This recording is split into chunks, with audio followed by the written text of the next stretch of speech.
साथियों, रोज हमें सुन रहे हैं आप, बड़े अदब और सम्मान के साथ आपसे कहना चाहता हूं, ये हुकूमत, ये सरकार जो समाजवादियों पर अत्याचार और अन्याय कर रही है, याद रखना, प्रशासन के लोगों को, शासन के लोगों को आगे खड़ा करके महाराज जी आप खेला कर सकते हो, लेकिन 2022 में जो जनता खेला करने जा रही है वो खेला इतना बड़ा होगा कि आपको अंदाजा नहीं है। उत्तर प्रदेश की जनता मुख्यमंत्री के कुर्सी से उठाकर आपको फिर से उसी मठ में भेजने जा रही है। यह धर्मेंद्र सोलंकी की ललकार है। क्या जुर्म की हद अब पार हो गई, साइकिल का अब रेला होगा, समाजवाद का मेला होगा, यूपी में भी खेला होगा,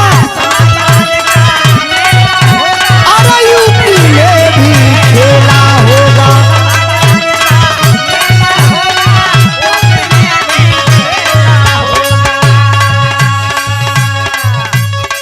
बंगाल का खेला समझ में आया मोदी जी, जोगी जी, भाइयों बहनों, खेला हो गया खेला। उत्तर प्रदेश की जनता इंतजार कर रही है। गारंटी के साथ और डंके की चोट पे कहता हूं कि 5 साल फीता काटने के बाद अगर कोई काम किए हो तो खड़ा होकर के ये धर्मेंद्र सोलंकी आपके किसी भी प्रमुख सचिव से सवाल कर सकता है और सामने खड़ा होकर के सवाल जवाब कर सकता है। हमारे एम्बुलेंस का कोई जवाब जो अखिलेश यादव ने चलाया था, 100 नंबर का कोई मुकाबला जो अखिलेश यादव ने चलाया था, दवाई, पढ़ाई, सिंचाई, बिजली के बिल को आपने कितना बढ़ाया, महंगाई कितना बढ़ाया, जनता सड़क पे है, नौजवान सड़क पे है, किसान मर रहा है, आत्महत्या कर रहा है और जमीर आपका मर चुका है। अगर जमीर जिंदा होता तो किसानों के हक में, नौजवानों के हक में कलम चलाने का काम करते। कहना चाहता हूं फिर से, क्या जुर्म की हद अब पार हो गई, साइकिल का अब रेला होगा, समाजवाद का मेला होगा, यूपी में भी खेला होगा। क्या बात, खेला होगा, खेला होगा।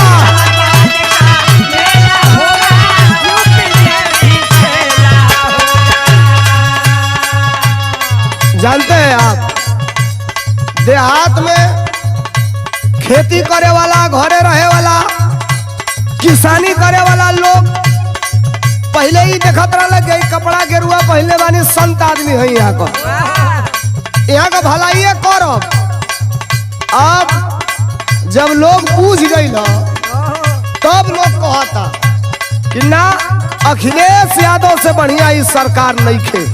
आप कर क्या रहे हो जानते हो?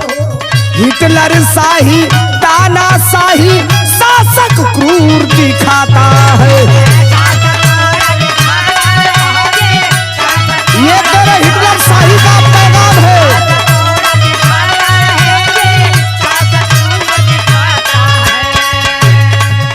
और खुली चुनौती है भारतीय जनता पार्टी के नेताओं को, खुली चुनौती है सरकार को।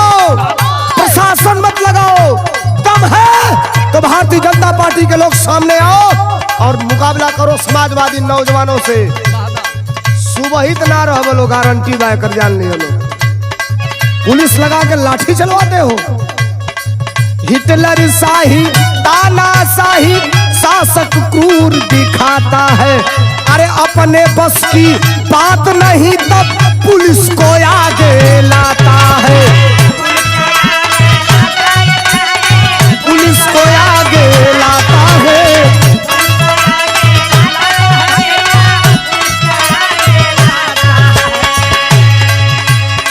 हाँ, इतिहास हमारा हरदम लड़े है रण में रेला होगा, समाजवाद का मेला होगा, यूपी में भी खेला होगा।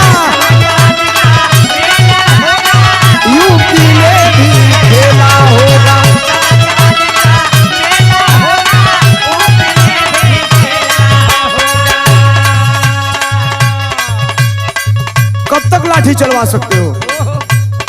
कब तक पुलिस से कह के फर्जी इनकाउंटर करवा सकते हो? कब तक हमारे घर को जेसीबी से तोड़वा सकते हो?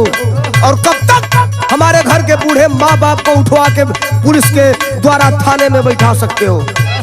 गईल माघ दिन 29 बाकी नियरा गईल बा। अब बहुत जल्दी उत्तर प्रदेश की जनता ने, जो उसके दिल की भड़ास है, जो उसके आत्मा में कष्ट है, तुम्हारे गलत रवैये के कारण, तुम्हारे क्रूर प्रशासन और पुलिस के कारण जनता बोल नहीं रही है। लेकिन जिस दिन ईवीएम पर बटन दबाने जाएगी उस दिन तेरा अंतिम संस्कार भी करेगी।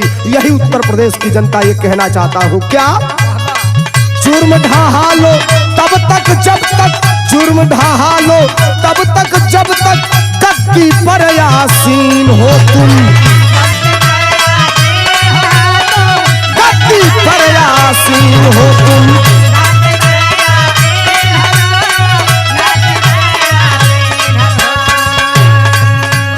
और महाराज जी हमें पता है, हमने वो दिन भी देखा है संसद में, याद करिए।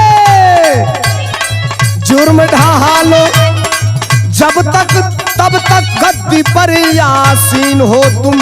मुझे पता है अच्छी तरह से, मुझे पता है अच्छी तरह से कि कितने कमसीन हो तुम, कि कितने।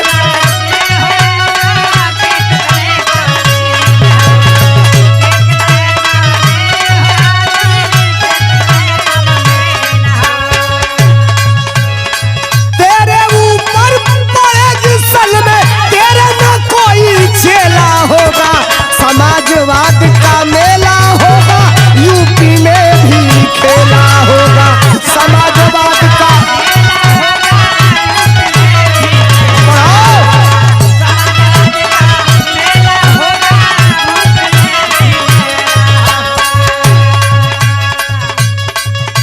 जानते हैं जोगी जी, आपकी पुलिस अगर हमारे एक साथी को उठा के जेल ले जाती है तो रात को 12 बजे हमारे हजारों साथी उस थाने पे खड़े हो जाते हैं और कहते हैं चलाओ जितनी लाठियां चलाना है और चलाओ जितनी गोलियां चलाना है। एक बार माननीय मुलायम सिंह यादव जी की सरकार में आपको हमने संसद में देखा था, और मैं नहीं कहूंगा किस तरह देखा था। ये उत्तर प्रदेश और देश की जनता जान रही है क्या हासिल था। कोई आपके साथ जबरदस्ती नहीं हुई थी, लेकिन समाजवादियों का इतिहास पढ़ लेना, हम छेड़ते नहीं हैं और जो छेड़ता है उसको छोड़ते नहीं है। याद रखो, अंजाम समाजवादी तैयार है तुम्हारे क्रूर शासन का भुगतने के लिए, लेकिन जब हम आएंगे हम लाठी नहीं चलाएंगे, हम गोली नहीं चलाएंगे। अब हम क्या करेंगे ये हमारे नेता के ऊपर है। मुकदमा लिखवाओगे, कितना मुकदमा लिखवाओगे, जितना लिखवाना हो लिखवाओ। जब आप अपने ऊपर से अपना मुकदमा वापस ले सकते हो, केशव प्रसाद मौर्य का सैकड़ों मुकदमा जब आप अपने कलम से वापस ले सकते हो, तो हम तो ऐसे नेता के सिपाही हैं जो हमारे साथ जंग के मैदान में खड़ा रहता है। एक कलम से सारा मुकदमा वापस किया जाएगा। लगा लो जो मुकदमा लगाना है। कहना चाहता हूं क्या, हम ना मुकदमा से डरते ना, हम ना मुकदमा से डरते ना, जेल से हम घबराते हैं, जेल से हम।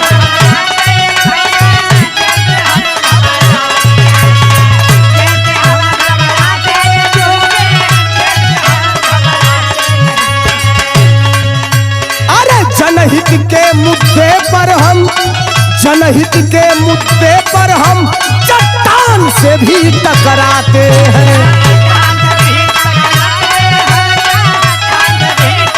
ये हमारा वसूल है।